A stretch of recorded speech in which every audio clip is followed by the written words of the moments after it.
I've been waiting a long time for this one. Sunday GUNDAY.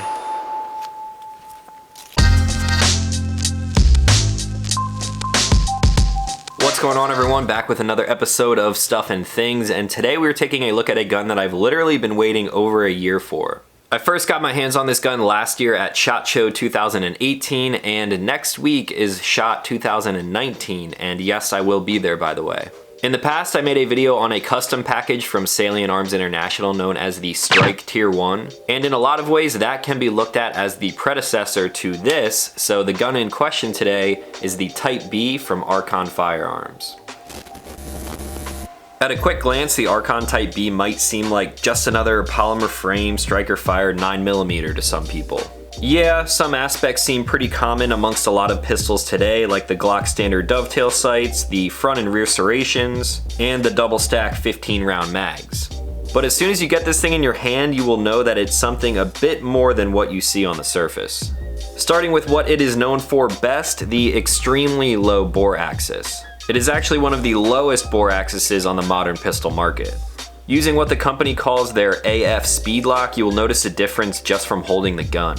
The slide and barrel sit so low in relation to your grip that you can already tell that there will be no muzzle rise, allowing for faster follow-up shots and of course greater accuracy. The frame and grip also complement this nicely with a very unique grip texture and a few other interesting choices that we will get into in a little bit. The trigger comes standard as a flat face metal shoe, and if it shoots as good as it looks, then we're definitely going to be in for a treat. The Type-B also comes with a nice soft carrying bag, 4 magazines in total, a silver marker to mark the mags, a lock, and even some oil for cleaning and protection. Now, without getting into the company or companies that were involved in bringing the Type-B to life, there were obviously some hiccups and delays along the way. All I will say is that if you want to know more about the controversies, Google is your friend. I have already had a few weeks with the Type-B, and all that I'm really interested in is how the gun actually shoots. So let's go back in time a little bit to the first range day where I took this thing out, and then we will come back and talk about my first mag impression.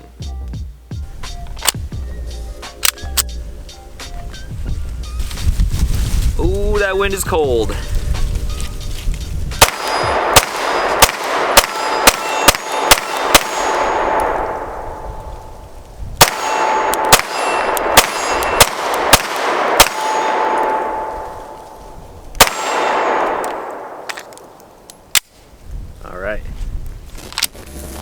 Alright guys, back for my first mag impression of the Archon Type-B. Now I shouldn't really say that that was my absolute first mag. Like I said, I have had hands-on experience with this gun when I was out at SHOT Show last year. And even more recently, about a month and a half ago when I was out in Vegas, I did have range time with this gun and I put a mag or two through it. That mag that you just saw me shoot was actually the first mag that I put through this brand new gun. So because of my experience with it before that mag, I have a little bit more of a better impression than some other guns when I do these videos. Now I have a ton of stuff to talk about, so hopefully you guys don't mind a longer video. And I'm gonna take it from the top by talking about the overall design and looks of the gun. Now there's a lot of people who claim that they don't care about aesthetics at all. As long as a gun functions, then it's okay in their book.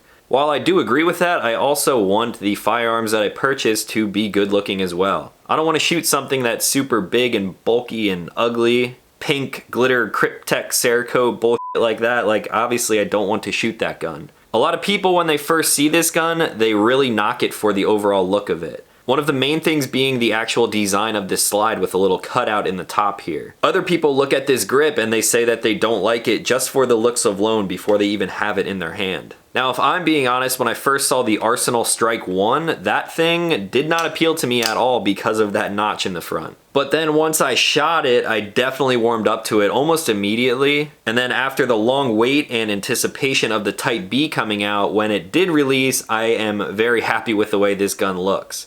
Now, if we're focusing on just this front notch here, aesthetically might not be for everyone, but it is also very, very functional. You can obviously press check guns in a lot of different ways. You can come over the top in the rear, over the top in the front, but my preferred way of doing it is actually taking my support hand and then wrapping my thumb over the top of the slide just like this. So I obviously really like that they included the front serrations on this gun. They may seem a little bit shallow when compared to some other options out there, but with this little notch cut out there, this little dip is like the perfect size for my thumb to come in there. That little ramp gives you just like the best purchase possible on the front of a slide. So for that reason alone, I really do like the design of the slide. It is very functional. It probably does save a little bit of weight, but I know from the looks perspective, it probably isn't for everyone, and it definitely took a little bit of time to grow on me. The rear serrations are pretty much the same, no complaints there at all. The top of the slide is chamfered all the way back. It's also relatively small when compared to some other guns, so there's definitely a lot of weight saving there, and it also couples nicely with that low bore axis.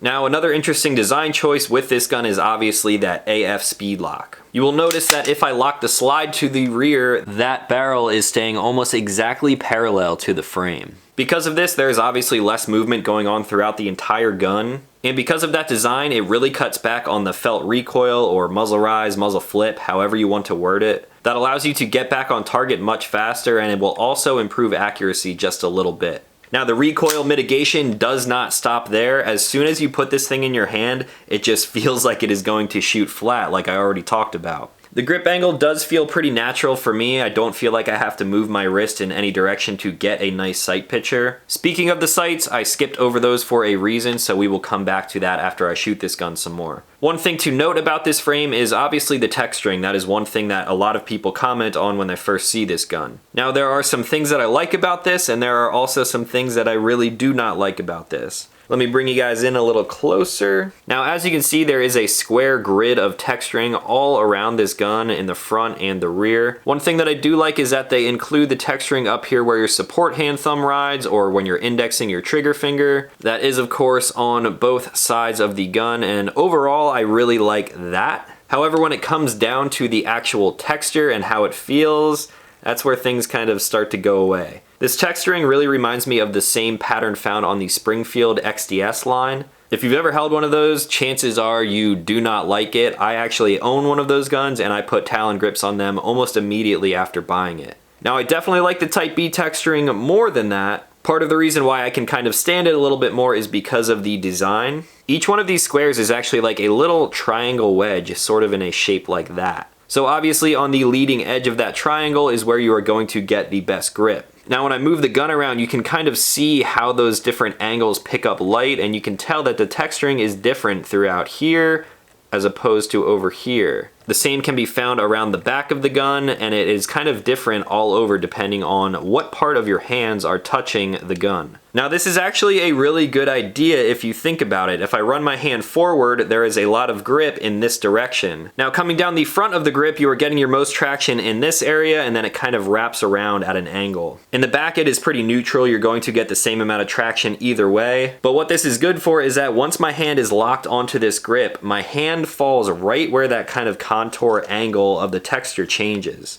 So I'm getting forward traction with the gun if it is pushed back into me, like for recoil. And then if the gun is being lifted out of my hand for any reason, I'm also getting positive traction right here. For my support hand, when I bring my palm in up against the grip, I'm not only getting downward pressure right here with this, but I'm also getting the best traction when I'm pushing my palm into that texturing. It's kind of hard to explain. If you guys ever handled one of these guns, you will know exactly what I'm talking about. So overall, I really like the design that they were going for. I just don't think it was executed to their best abilities. One thing that I would like to see different is maybe make the texturing a little bit smaller so it doesn't feel as blocky and aggressive. I wouldn't even say that it is super aggressive, but I think if this texturing was smaller but done in the same fashion, that it would kind of have a chance to wear in over time. Because these blocks are so big, just because you are putting your hand on the gun and you are carrying it around every day, if you choose to do that, I don't think this grip texture is going to change anytime soon. Yes, you could get it stippled, but as of right now, I don't think that I'm going to do anything to this gun. So I know that was a lot on just the grip texture, so how about everything else in relation to the frame? The controls for myself are very easy to get to. I can access the slide stop lever right here with my thumb, and even with an empty magazine in here, I can still drop the slide. It's a little tough, but obviously, if there is no magazine in there because the gun ran dry, anyone can pretty much do that. The magazine button is super positive. There's some nice knurling on there, and I actually also have something else to say about that. But first, the magazines. Again, nothing really to write home about there. They are metal, which is nice. It comes with a lot of these too, 4 in total. I also have some more to talk about with that in relation to the price, but we will talk about that after I shoot some more. On the bottom of the magazines, they have this little grid type of texture, which is how you can mark these, very similar to Magpul type of mags. And now back to the magazine button. This is a feature that I will never use. I have used it a lot, but not for any real reason. So this is going to be beneficial to some people, but the reason I like it so much is just for how simple and easy it is. If you happen to be a left-handed shooter and you want to have a mag button on the right side of the gun, all you have to do to swap this over is to take an empty magazine, place it in the gun backwards, give a little bit of pressure, and then the mag button will slide right out of the frame. Here's a close-up look of what the mag button actually looks like. It's just a little cylinder that is kind of machined down in the middle there. Now if I want to install this on the other side of the gun, I'll simply put it in with the button facing towards the right, hold it centered, and then pull out the magazine. Put it in the right way, and now this is good set up for a left-handed shooter. Again, that is a super cool feature, something that I will never use because I typically would not want a mag button on that side of the gun. But as you can see, it is super simple and easy to do, and that is a very cool design. Whenever I've shown anyone this gun, that is actually one of the first things that I show them after they obviously get a feel for it. There's also one more thing that I didn't really mention about this grip, and that is this little piece of webbing right here, if you want to call it that. This little bit of extra material right here, which sits right under the very pronounced beaver tail. That is actually to put pressure on the tendon in your hand when you are gripping the gun. This is actually a very similar concept to when you are at the doctor and they are testing your reflexes and they tap on your knee. This little piece of polymer is actually designed to push into that tendon in your hand, and then when it is actually recoiling, that is going to make you grip down on the gun just a little bit harder. I've heard a lot of people say they don't like the way it looks or they don't like the way that it feels, and I can tell you that I've put a lot of rounds through this gun, more than what you are actually going to see in today's video, and so far that has not bothered me in the slightest. I actually really like it because I don't feel the need to slam my hand in there very hard. I can just sort of get a normal grip nice and slow, and then as soon as I grip down, it makes you grip even harder. So another cool feature, another really nice design. And believe it or not, there is still more that I want to talk about, but first let's go back to the range and then shoot this thing just a little bit more.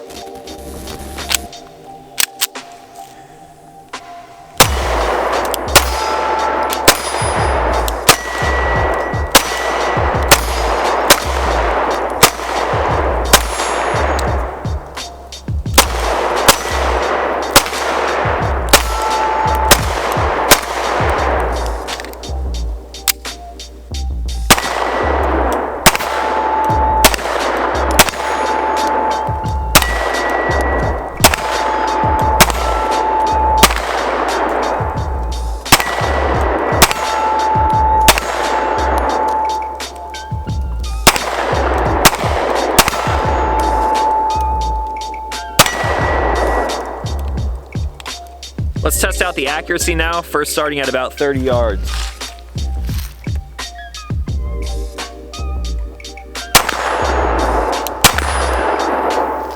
And back to 40.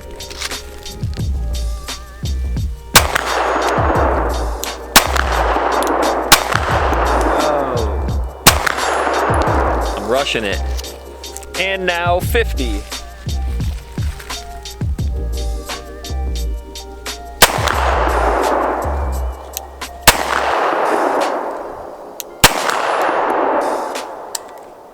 So now back to about 85, 90 yards. I am able to make some of these shots with other handguns. Now let's see if I can do it with the Type-B.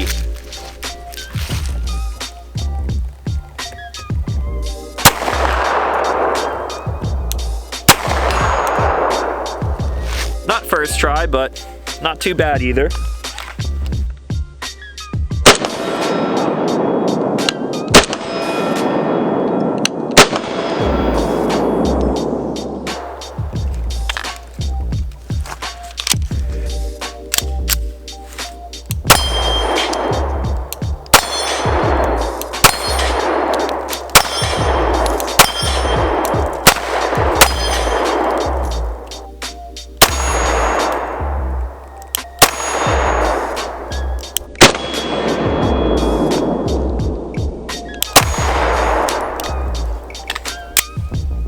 here's the grouping on that freshly painted target at about 15 yards. Not too bad.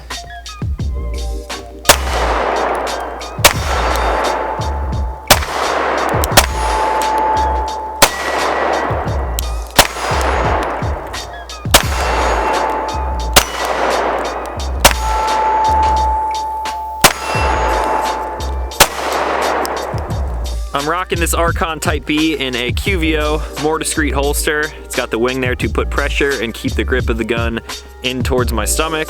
And this is in that super crispy black multicam.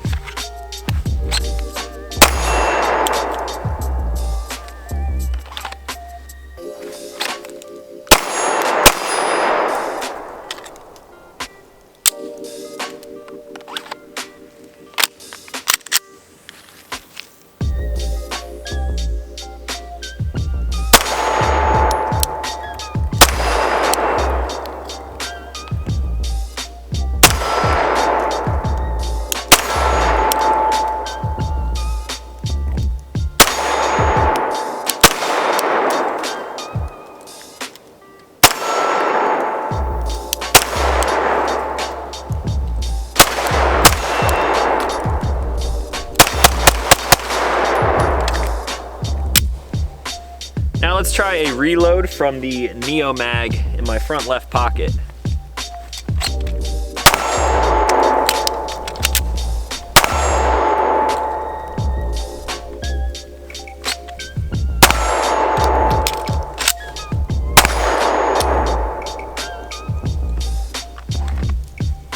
This little thing can come in handy sometimes.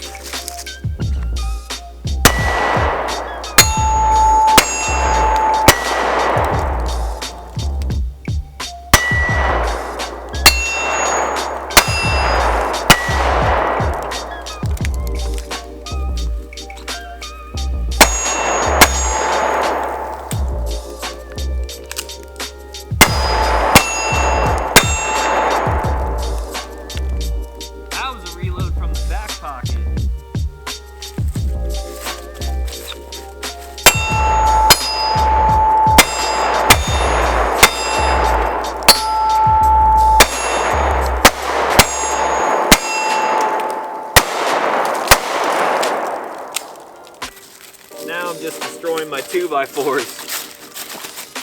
I think we have just enough time for a mag dump.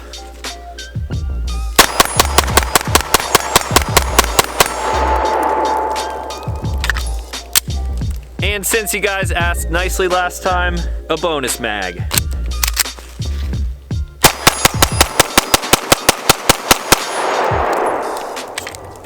Whew, that thing is fast. Alright guys, back for my final thoughts on the Archon Type-B. Overall, it is a very, very smooth shooter. Because of everything that I hit on after that first mag impression with my grip and the low bore axis and everything, you can mitigate recoil very easily, and with follow-up shots, that front sight post falls right back onto the target pretty much every time. All of that, coupled with the very nice trigger, which I will talk about here in a second, makes for a very nice package. Now, one of the things that I skipped over in the beginning were these sights, so let's talk about them for a second. Here you will see a pretty significantly high black serrated rear, and then if we focus on the front post there, you will see that there is a tiny slim little red fiber optic in the front post. Now, if you've watched any of my other videos, you will probably hear me say on multiple occasions that I like this sight combo with a red fiber optic front post and a black serrated rear. Now, much like everything else with music or food, personal preferences change over time. My preferences for sights now do not actually align with these, no pun intended. For a while, I really liked a red fiber optic front post and a black serrated rear, but I'm finding more and more now that I really do not shoot these all that well. The past like 3 or 4 guns that I have shot with a similar setup like this, I just didn't prefer it when compared to some other options. Typically, a front sight post like this picks up ambient light very well, and in this case, I don't think it does that great of a job. Depending on your lighting situations, as I pan around my room right here, it obviously fluctuates depending on where it is sucking light from. If it's sucking light from in front of me, obviously it's going to be very bright because of my video lighting. But then if I turn this off and just rely on natural lighting from the windows or maybe even like the lamps around here, it fluctuates, and it fluctuates a lot and not in a good way. A common argument against what I'm saying right now is, well, if you can't see your sights, then you shouldn't be pulling the trigger. Obviously, I get that, but there is more to it than just that. These sights almost feel like suppressor height sights to me because of how tall they are in both the front and the rear. So when I pick this gun up and push out on target right away, I don't like the way my eyes pick it up. I'm not exactly sure what it is, but you could probably tell by my initial couple of mags there. I was missing a few shots on every mag, and of course I'm just getting accustomed to the gun and the sights. But that is definitely one thing that I would change on here. I would like to see something like the True Glow sights, but unfortunately you would not be able to put those on here. And that is due to the cutout here in the front. Obviously there would be a little bit of overhang because of that. And this is all just personal preference, of course, but I'm starting to lean towards the tritium and fiber optic combination like in the True Glow TFXs and TFOs. It is nice that they did use a Glock dovetail on here, so I could replace these sights with pretty much anything as long as they fit in this area here. But that is one thing that I just really don't like about the Type-B. The sights are just meh. There are already some companies out there milling these for an RMR, so you throw an RMR on here, I'm definitely going to love this gun, and I guarantee you I'm going to shoot it really well. But again, these sights, they're just not for me. Now back to how smooth this gun feels. When you rack this slide, it just feels unlike any other polymer frame striker fired pistol that I've shot before. Part of that is due to the rail system in here, so I will break this thing down so you guys can see the internals. As you can see here, this pin is held captive in here, which is very nice, and then the rails extend from all the way up here where like the locking blocks on a Glock 19 would be, and they extend all the way to the rear of the gun. So that is of course keeping this slide on track, and overall it makes the gun feel very, very smooth. Now before we get into the trigger, a few other things to note. It has a rail, so you can mount a light on it. Yay! But for real though, that is a nice touch. I think an Enforce APLC would look pretty good on here with the whole blocky type of design. And then in the bottom here in the magwell area, it does have that little like half moon cutout that you saw on the original Gen 5 19s and 17s. So that does allow you to strip the mags out of there easy if for some reason they're not just falling out of there like they should be. The grip is long enough though that it really doesn't bother my pinky finger. I don't notice it there at all. And then also down here, the magazine well is flared, and if you are putting the magazine in a hurry and you're doing it at an extreme angle, chances are you're going to be able to slam that thing in there without an issue. I see a lot of companies try to execute this and it just doesn't really work out for whatever reason. They're just not making it as flared enough. This is still relatively low profile. It stays just in line with the grip, but it actually functions very well. So good job to Archon on that. And now of course onto the trigger. I will bring you guys in a little bit closer so you can see how sweet this thing is. First of all, it is a flat metal trigger shoe, which is very nice. There are also a lot of safeties built into this gun, much like other competitors. I love the flat face. I love the overall profile of the trigger shoe. You'll push it down to get the trigger safety out of the way and then slowly pull back. Might be a little bit gritty because the gun is still fairly new, but then you are greeted by that wall. There is a little bit of creep until you actually get that break, and the break is fairly nice. It's definitely not a glass-like break. I would say it's more like breaking a stick or a twig, but it is very defined, and then you get a very nice short reset. It's tactile and audible. It's not pushing my finger off of the trigger, and then of course I'm right back on top of the wall for a little bit of creep, and then that break. Now something about this trigger, much like the Apex trigger that you may have seen me shoot last week, this thing made me want to shoot the gun very, very fast, and it is a very fast trigger. Because that reset is short, it just kind of came naturally to me to shoot this thing very fast. And because of everything else that I talked about, the grip, the low bore axis, the mitigated recoil because of all those features, it made that front sight post fall right back on target, and then you can actually end up shooting this thing very fast and accurate at the same time. That whole issue with the sights, like I said, it did take me a little bit to warm up to and actually get used to it, but by the end of all of those magazines that I shot, I probably put about 200 to 250 rounds down that day. I did end up shooting this thing pretty damn fast and pretty accurate as well. So now let's talk about the price, because that is another point where a lot of people knock this gun. It is coming in at around $850. With that package, you are of course getting this soft bag that I mentioned before. I would much rather prefer this over a Glock box or some of those plastic boxes like the M&Ps and the CZs come in. This is actually something that I would use and actually have used